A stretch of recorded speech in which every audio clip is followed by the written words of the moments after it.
അപ്പോൾ ഇവിടെ ഈ അടുക്കള കണ്ടപ്പോൾ ഈ സ്ലാബ് കണ്ടപ്പോൾ ആൾക്കാർക്കൊക്കെ ഇത്രയും വലിയൊരു പെര കയറ്റിയിട്ട് ഇത്രയും നല്ല രീതിക്കൊക്കെ സെറ്റപ്പ് ചെയ്തിട്ട് എന്തിനാ ഈ സ്ലാബ് ഇവിടെ വാർപ്പിച്ചു എന്നാണ് ചോദിച്ചത്. ഈ സ്ലാബ് വാർപ്പിച്ച് എന്തിനാന്നുള്ളതാണ് ആൾക്കാരുടെ പ്രശ്നം.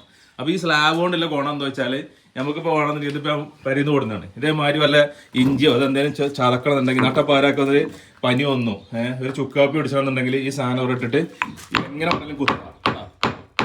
ഒരു കുഴപ്പമില്ല, ധൈര്യമായിട്ട് കുത്താം. മറ്റേ പെറാസിമെന്റ് അല്ല ഇനി എന്ത് ചെയ്തിട്ടോ അതേമാതിരി ഈ ധൈര്യത്തിൽ നിങ്ങൾ കുത്തിക്കാണി. ഒരു നാടൻ കോഴി നമ്മൾ അറുത്തു വിചാരിക്കുക, അത് വെട്ടണം എന്നുണ്ടെങ്കിൽ എന്ത് ചെയ്യേണ്ടി വരും? പുറത്തൊക്കെ ഓടിക്കലും കൊണ്ടുപോകണേ. വേറെ ഒന്ന് വെച്ചിട്ട് വെട്ടിയാൽ എന്താവും? സ്ലാബ് പൊട്ടും.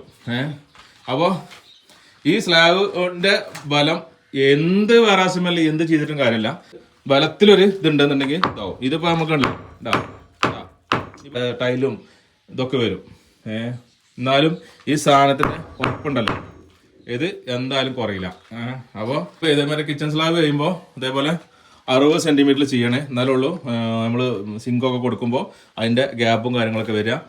50 സെൻറ്റിമീറ്റർ കൊടുക്കരുത്. ഇത് ഞാൻ 50 സെൻറ്റിമീറ്റർ കൊടുത്തു കഴിഞ്ഞപ്പോൾ ആൾക്കാർ പരാതി പറയും. പക്ഷേ ഞാൻ പറയാൻ കാരണം എന്താ വെച്ചാൽ ഇത് എനിക്ക് ഇവിടെ ബെസ്റ്റായിട്ട് ഉപയോഗത്തിനാണെങ്കിൽ എന്തെങ്കിലും സാധനമൊക്കെ എടുത്ത് വെക്കാനോ അങ്ങനെയുള്ള ഇതിന് വേണ്ടിയിട്ടാണ്. ഇവിടെ അടുപ്പോ അല്ലെങ്കിൽ ഇതൊന്നും വരില്ല. ആ സാധനങ്ങളൊക്കെ ഇവിടെയാണ് വരിക. സിങ്കും കാര്യങ്ങളൊക്കെ ഇവിടെ വരിക. ഓക്കെ.